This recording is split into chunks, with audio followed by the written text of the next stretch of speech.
ابلیس کو بھی میرے آقا کی رحمت سے حصہ ملا۔ یارو آپ سوچیں گے ہے تو وہ شیطان کو بھی حضور کی رحمت سے حصہ۔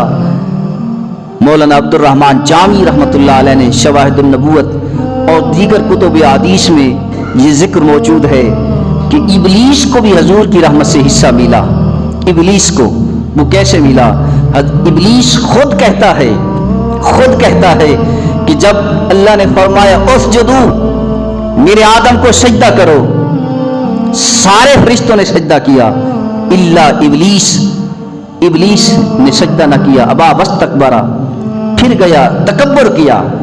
اللہ نے قیامت تک اس کے گلے میں لعنت کا طوق ڈالا۔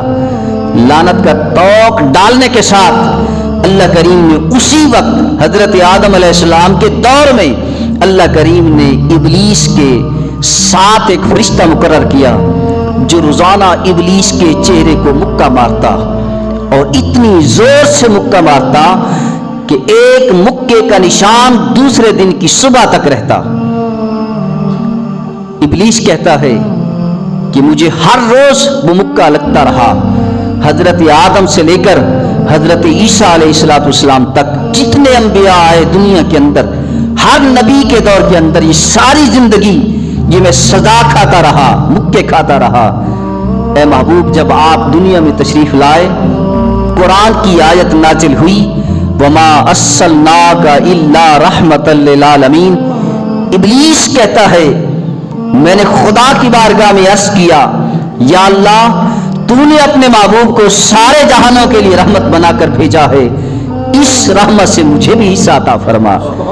تو اللہ کریم نے فرمایا اے ابلیس سن، تو نے میرے نبی کا واسطہ دیا ہے، میرے نبی کی رحمت سے حصہ مانگا ہے، تو سن، جو فرشتہ تیرے ساتھ مقرر تھا اور روزانہ تیرے چہرے پر مکہ مارتا تھا، حضرت آدم علیہ السلام سے لے کر حضرت عیسیٰ تک سارے نبیوں کے دور میں تو مکے کھاتا رہا، تو نے میرے نبی کی رحمت سے حصہ مانگا ہے، تو سن، میں حصہ یہ عطا کرتا ہوں کہ جو تو مکہ کھاتا رہا میں نے اپنے محبوب کے صدقے وہی مکہ معاف کرتا ہوں۔ لیکن یاد رکھنا قیامت تک تو لعنتی ضرور رہے گا۔ ابلیس کو بھی حضور کی رحمت سے حصہ ملا۔